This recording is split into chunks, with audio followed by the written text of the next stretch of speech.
பேரலை நேயர்களுக்கு வணக்கம். இன்று நம்மோடு பேசுவதற்காக விசிகாவின் மாநில கருத்தியல் பரப்புரை செயலாளர் திரு மோசஸ் அவர்கள் இருந்திருக்கிறார். அவரோடு பேசலாம். சார் வணக்கம். சார் வணக்கம். வன்னியரசு அவர்கள் கடைசியாக குறிப்பிடும் போது பாமக தலைவர் அன்புமணி ஆரம்பிச்சிருக்கிற பயணத்தின் தான் குறிப்பிட்டு பேசுறாரு.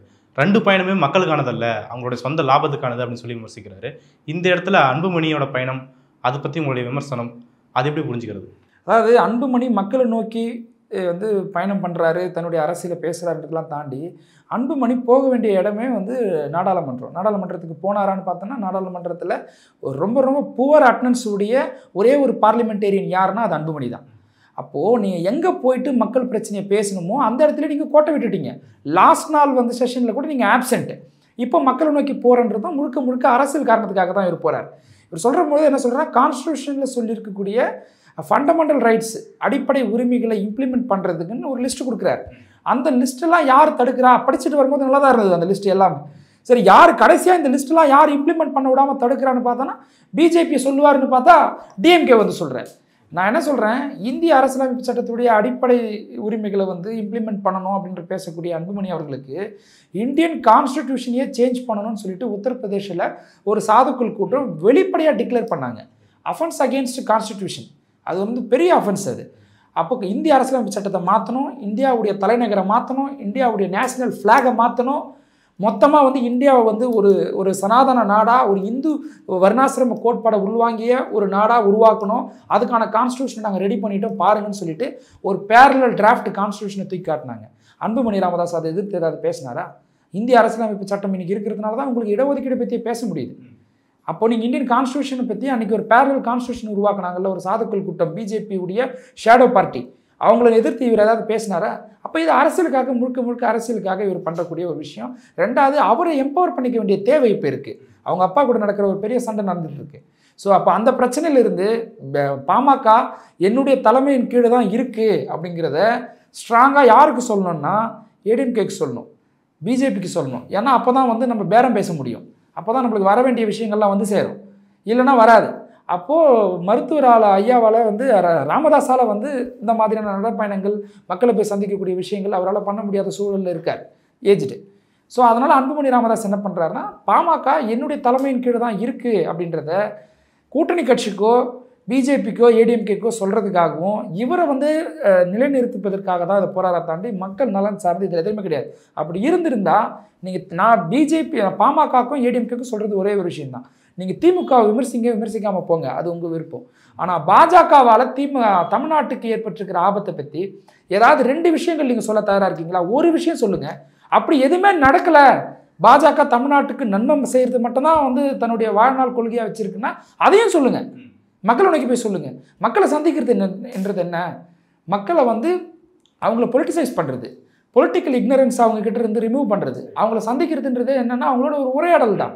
திமுகவுடைய விஷயத்தை நீங்கள் சொல்கிறீங்கல்ல, பிஜேபி என்ன செஞ்சாங்கன்னு சொல்லுங்கள். நீங்கள் என்ன சைலண்ட் கூட சொன்ன வேணாம், என்ன செஞ்சாங்க, அதனால் இந்த கூட்டணி ஆதரிங்காச்சும் நீங்களால் சொல்ல முடியுமா? அப்படி ஒன்றும் கிடையாது. முழுக்க முழுக்க அரசியலுக்கான நடைப்பயணம் தான் ரெண்டுமே. இதனால் மக்களுக்கும் தமிழ்நாட்டுக்கும் எந்த பிரயோஜனமும் கிடையாது. அதில் முதல் புள்ளியை பார்க்கும்போது அனைத்து சமூகங்களுக்கான சமூக நீதி உறுதிப்படுத்துகிற வகையில் மக்கள் தொகை அடிப்படையிலையும் சமூக பின்தங்கிய நிலை அடிப்படையிலையும் இடஒதுக்கீடு கொடுக்குன்னு சொல்கிறாரு. சமீப காலமாக பார்க்கும்போது அவர் மேலே இருக்கிற குற்றச்சாட்டு வன்னியர்களுக்காக பேசுகிறேன்னு சொல்லி தான். சமீபத்தில் தலித் சாதிகளுக்கும் கொடுக்கணும் அப்படின்னு சொல்லி தான் பேசியிருக்காரு. இந்த மாற்றத்தை நீங்கள் பாசிட்டிவாக பார்க்கலையா? இல்லை, இப்போது இடஒதுக்கீடு கொடுக்கணும் அப்படின்னா சாதிவாரி கணக்கெடுப்பு நடத்தணும்.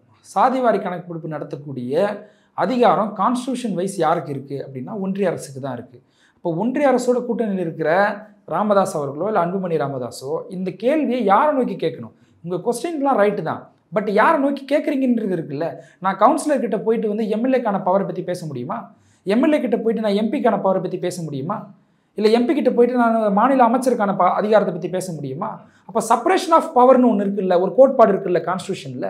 அப்போ ஒன்றிய அரசு இருக்கக்கூடிய அதிகாரத்தை நீங்கள் உங்களுடைய டிமாண்டெல்லாம் ரைட்டு தான், அதை நீங்கள் யாரை நோக்கி கேட்குறீங்கன்னு இருக்குல்ல. சாதிவாரி கணக்கெடுப்பு பீகாரில் நடத்தினதுக்கு யார் தடை விதிச்சாங்க? அங்கே இருக்கிற எதிர்கட்சியாக தடை விதிச்சது. கோர்ட்டு தலையிட்டு தடை விதிக்கிறாங்க. அப்போ கோர்ட்டு எதை மேற்கோள் காட்டுறாங்க? கான்ஸ்டியூஷனை மேற்கோள் காட்டுறாங்க. உங்களுக்கு இந்த ரைட்ஸ் கிடையாதுங்க, யூனியன் கவர்மெண்ட்டுக்கு தான் இந்த ரைட்ஸ் இருக்குன்னு சொல்கிறாங்க. அப்போ ஆல்ரெடி டிசைட் ஆன ஒரு விஷயம், ஒரு பேட்டர்ன் நம்மக்கிட்ட இருக்குது. அப்போ அந்த பேட்டர்னை மேற்கோள் காட்டி அன்புமணி யாரை நோக்கி கை காட்டணும்? சாதிவாரி கணக்கெடுப்பு நடத்துங்க, இடஒதுக்கீடு சரியாக இம்ப்ளிமெண்டேஷன் பண்ணுங்கன்ற ஒரு விஷயத்தை பிஜேபி நோக்கி நீங்கள் கேட்கணும். ஆனால் அன்புமணி ராமதாஸ் அவர்கள் யாரை நோக்கி கேட்பாருன்னா திமுக நோக்கி கேட்பார். அவர் வந்து தலித் அல்லாத கூட்டமைப்பை உருவாக்கின ஒரு கட்சிங்க பாமக. அவங்க எப்படி தலித் கன்சர்ன்லேருந்து பேசுவாங்க? அப்படி பேசக்கூடியவங்கெல்லாம் வந்து இங்கே வந்து நாடக காதல்னு ஒரு டேர்ம் பண்ணது அவங்க தான். அப்போ தலித் கன்சர்ன்லாம் அவங்களுக்கு கிடையாது. எப்படியாச்சும் தன்னை வந்து ஒரு பொது தலைவராக வந்து எலெக்ஷன் நேரத்தில் வந்து ப்ரொஜெக்ட் பண்ணிக்கணும், அது மூலிமா ஏதாவது சீட் இன்க்ரீஸ் பண்ண முடியுமான்னு கேட்குறாங்க. இந்தியா முழுவதும் மண்டல் கமிஷன் பரிந்துரை நடைமுறைப்படுத்தும் பொழுது அதுக்கு எதிராக போராடினவங்க யார்? விடுதலை சிறுத்தை கட்சி போராடினாங்களா? பகுஜன் சமாஜ் கட்சி போராடினாங்களா? இந்திய குடியரசு கட்சி போராடினாங்களா? இந்தியாவில் இருக்கக்கூடிய எந்த அம்பேத்கர் மூமெண்ட்டுமே மண்டல் கமிஷனுடைய பரிந்துரை இம்ப்ளிமெண்ட் பண்ணும்போது அதை எதிர்த்து போராடலை. முழுக்க முழுக்க பிற்படுத்தப்பட்ட மக்களுக்கான இடஒதுக்கீடு எதிர்த்து போராடல. ஆனால் அதை எதிர்த்து போராடினது யார்? பிஜேபி. அது ரத யாத்திரை போனது யார்? அதை பெரிய பிரச்சனையாக மாற்றி விபி சிங்குடைய ஆட்சியை கவுத்தது யார்? அப்போது இங்கே பிற்படுத்தப்பட்ட மக்களுக்கான இடஒதுக்கீடை இம்ப்ளிமெண்டேஷன் பண்ணதுக்காக ஆட்சியை கவுத்த ஒரு கட்சியோட ஒரு பிற்படுத்தப்பட்ட மக்களுடைய தலைவர் போயிட்டு கூட இருக்கிறார். அப்போ இவர் யாருடைய ஆள்? அப்போ இவர் வந்து டால்ஃபின் பார்க்குறதுக்கும் சிவியூ பார்க்குறதுக்கும் இவருடைய குடும்பத்தை எம்பவர் பண்ணிக்கிறதுக்கும் பொருளாதார ரீதியாக வந்து இவருடைய வம்சத்தையே வந்து நிலைநிறுத்திப்பதற்கும் இவர் அந்த மக்களை கொண்டு போயிட்டு அடகு வைக்கிறார். யார்கிட்ட? பிஜேபி கிட்ட. இதை வன்னியர் மக்கள் புரிஞ்சுக்கணும். வன்னியர் மக்களுடைய குரல் யார் அப்படின்னா தமிழ்நாட்டில் விடுதலை சிறுத்தைகள் கட்சி நாங்கள் தான் பேசுகிறோம். வன்னியர் மக்களுடைய இடஒதுக்கீடு, பிற்படுத்தப்பட்ட மக்களுடைய இடஒதுக்கீடு அகில இந்திய மருத்துவ இடஒதுக்கீடுல மறுக்கப்பட்ட பொழுது ஃபர்ஸ்ட் ஆளாக அதை வந்து பார்லிமெண்ட்ல பேசுனது யாருன்னா எங்க தலைவர் தான் பேசினார். திரும்பி பார்த்தா Anbumani Ramadoss absent. Post matric scholarship. அப்போ இங்க யாரோட உங்களுடைய வாய்ஸா இருக்காங்க? இங்க ஒரு விக்டிம் பீப்புள்ஸ் இருக்காங்க. விக்டிம் பீப்புள்ஸுடைய வாய்ஸ் யாரு? யார்கிட்ட அப்ராப்ரியேட்டா அதை எதுவுமே நாங்கள் அட்ரஸ் பண்றோம்னு இருக்குல்ல. அப்போ அன்புமணி ராமதாஸ் இந்த நடைப்பயணத்தில் பிஜேபி தமிழ்நாட்டுக்கு செஞ்ச நன்மைகளை சொல்லுங்கன்ற. நீங்க தீமைக்கே போக வேணாம். பிஜேபி ஏதாவது நன்மை செஞ்சிருக்கா சொல்லுங்க, லிஸ்ட்டு கொடுங்க. அப்போ ஒன்று இப்போ இவங்களுக்கெல்லாம் வந்து எந்த இடத்துலையுமே வந்து ஒரு கொள்கை ரீதியாக வந்து கூட்டணி வைக்கணும் அப்படின்லாம் எந்த விதமான பார்வையும் கிடையாதுங்க. அரசியல் கடைசி நேரத்தில் கூட இவங்க வந்து சீட்டுக்கும் பேரத்துக்காக தான் இவங்க போய் பேசுவாங்க. இல்லை, நீங்கள் கொள்கையில் ஸ்ட்ராங்காக கொள்கையை வச்சு கூட்டணி வச்சதுக்காகவே இன்னொரு அணியும் கொள்கையில் ஸ்ட்ராங்காக இருக்குன்னு எதிர்பார்க்கறது சரிதானா? இல்லைங்க, முதல்ல வந்து ஒரு அரசியல் கட்சி எப்படி இயங்கணும்னாலே ஐடியாலஜி தான் பேஸ். அந்த ஐடியாலஜியில் வந்து பேசிக் ஸ்ட்ரக்சராக இருக்கக்கூடிய இந்த மாதிரி சனாதனத்தோடு நம்ம வந்து காம்ப்ரமைஸ் பண்ணிக்காமல் இருக்கணும் அந்த பார்ட்டி. இப்போது பாட்டாளி மக்கள் கட்சி உருவாக்கும் பொழுது அது வந்து ஒரு இடதுசாரி அரசியல் கண்ணோட்டத்திலிருந்து தான் உருவாக்கப்பட்டது. ஆனால் அது காலப்போக்கில் என்னவா மாறி போச்சு.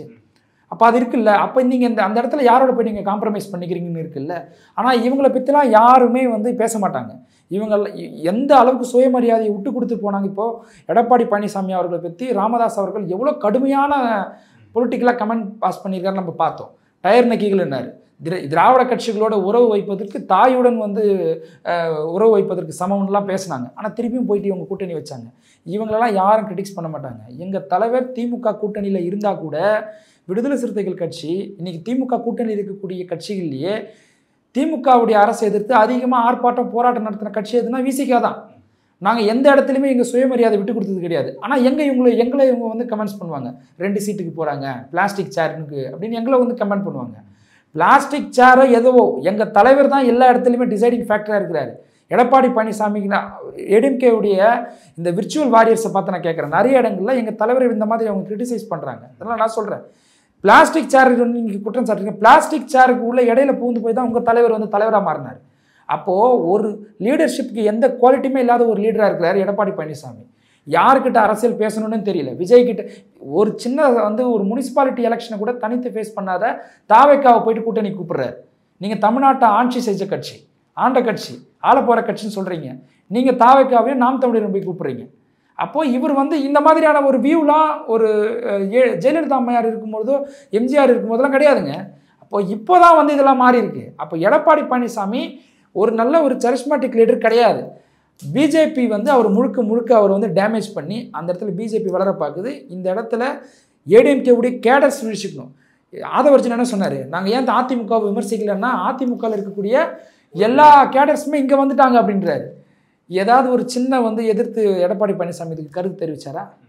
முதல்ல பிஜேபியை விமர்சித்து பேசினவங்க யார்? நீங்கள் தானே 3 மாதத்துக்கு முன்னாடி வரைக்கும் நாங்கள் தான் பிஜேபியால் கூட்டணி வச்சதுனால தான் நாங்கள் நாசமாக போயிட்டோன்னு சொன்னது யார்? எடப்பாடி பழனிசாமி தானே, ஜெயக்குமார் தானே, ஓஎஸ் மணியன் தானே. அப்போ அதிமுகவில் இருக்கக்கூடிய பல சிவி சண்முகம் என்ன சொன்னார்? அப்படி ஒரு பெரிய லிஸ்ட்டை கொடுக்க முடியும். பிஜேபியோடைய கூட்டணி வைக்கக்கூடாதுன்னு விரும்பக்கூடிய ஏடிஎம்கே லீடர்ஸ் அவங்க யாருமே இன்றைக்கி பேசுகிறதில்ல. பார்த்தீங்களா? யாராவது பேசுகிறாங்களா? யாருமே எந்த ப்ரெஸ் மீட்டும் கொடுக்குறது கிடையாது. அப்போ ஏடிஎம்கேன்ற ஒரு கட்சியை யார் ரிமோட் கண்ட்ரோல் வச்சுருக்காங்கன்னா டெல்லியில் இருக்கக்கூடிய அமித்ஷா ரிமோட் கண்ட்ரோல் வச்சுருக்காரு. இது ஆபத்துன்றோம். ஓகே, பல்வேறு விஷயங்களை பந்துட்டீங்க. மிக்க நன்றி சார். நன்றி நன்றி.